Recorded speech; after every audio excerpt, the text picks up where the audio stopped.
విదేశాల్లో వైద్య ఉద్యోగ అవకాశాలు మరియు ఇంటర్న్షిప్ల కోసం ఇప్పుడే సంప్రదించండి యార్కుడ్ international 99% placement guarantee. So shadow sequence జరుగుతున్నప్పుడు నేను అక్కడ ఉన్నాను, అర్థం కాలేదు ఫస్ట్ నాకు. పృథ్వీరాజ్ సార్ ఎక్స్ప్రెషన్ చూస్తే ఈ సినిమాలో ఇది కొంచెం మెయిన్ పాయింట్. ప్రభాస్ గారి సీన్స్ లో మీరు ఉన్నారు కాబట్టి ఏమైనా మాట్లాడడం జరిగిందా, కలవడం కానీ? కలవడం జరుగుతుంది. ఫస్ట్ సీక్వెన్స్ ఆయనతో డైలాగ్ చెప్పాలి, గట్టిగా అరుస్తూ చెప్పాలి డైలాగ్. దొరా ఏంది ఇలా చేస్తున్నా, ఇలా కొంచెం మాట్లాడి మళ్ళీ సడన్ గా వేరియేషన్ ఇవ్వాలి. సీక్వెన్స్ అయిపోయింది. నా బాస్ క్యారెక్టర్ చేసినంత వెనక్కి వస్తే నేను కూడా ఇలా రావాలి. చూస్తుంటే ప్రభాస్ గారు అక్కడ. హాయ్ హలో నమస్తే, this is Mahi, welcome to India Glitz. రీసెంట్గా మీరు అందరూ సలార్ ఫిల్మ్ చూసారు కదా, అందులోని ఒక డైలాగ్ ఉంటుంది. ఒక్క సీన్ అయితే పర్టికులర్గా షాడో కూడా ఎలివేషన్ ఇచ్చారు ప్రభాస్ గారికి. ఎస్, అందులో చేతులు కట్టుకోమని చెప్పారు కదా, ఆయనే అనమాట. సో మనతో పాటు ఉన్నారు రాకేష్ గారు, మాట్లాడదాం. హాయ్ రాకేష్ గారు. Hi hi hi, how you బర్? నైస్ ఆర్టిస్ట్ రాకేష్ గారు, ఎలా ఉన్నారు? ఫైన్, ఇప్పుడు చాలా బాగున్నా. చాలా బాగున్నా. చేతులు కట్టుకున్నా. యాక్చువల్ నిన్న నేనంతా చూసాను అనమాట.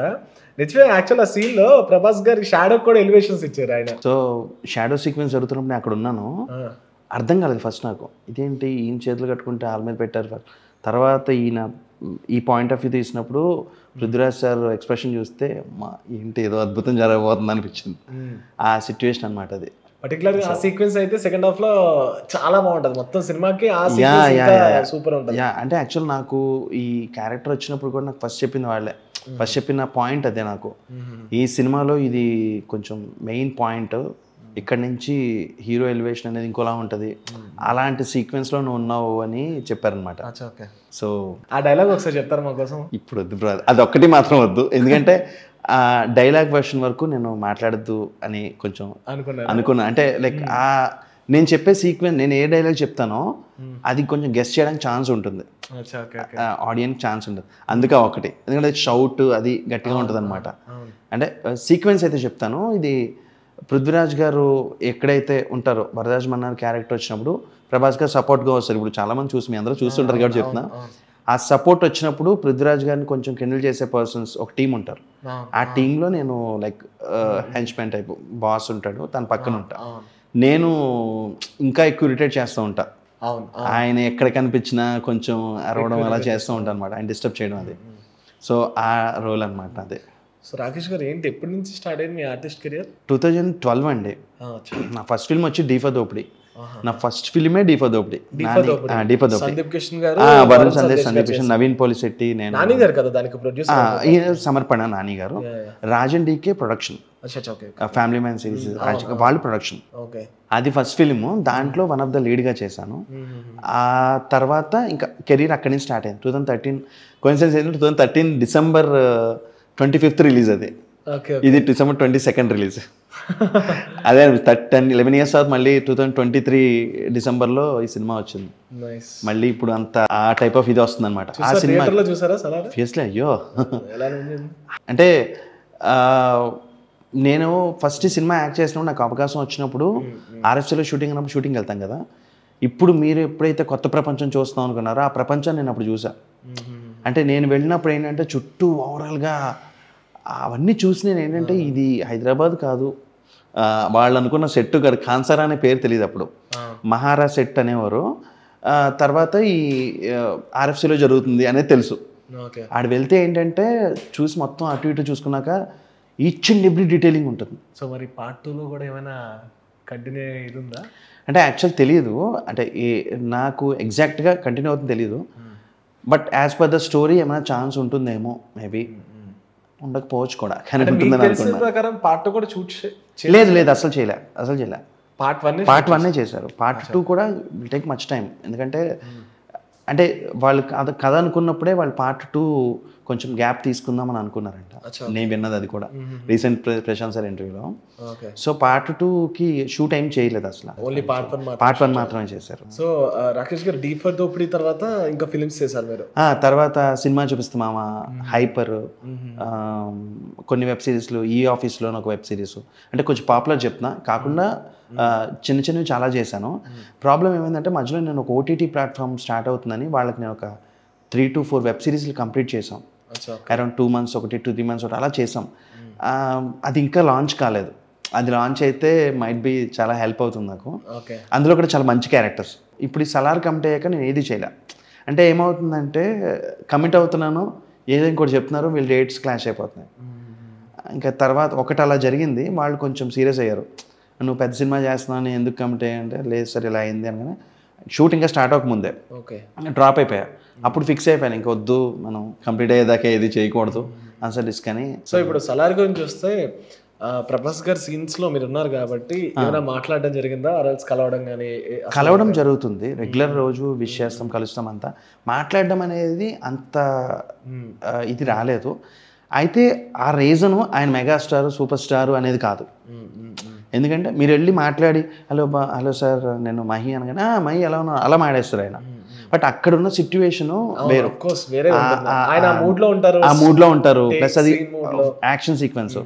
నేను విన్నది కూడా ఏంటంటే ఆ సీక్వెన్స్ టైంలో ఆయనకి మోకాలు సర్జరీ అయ్యింది something. Believe it or not, ఆ సర్జరీ అయిందని అప్పుడు అనేవారు.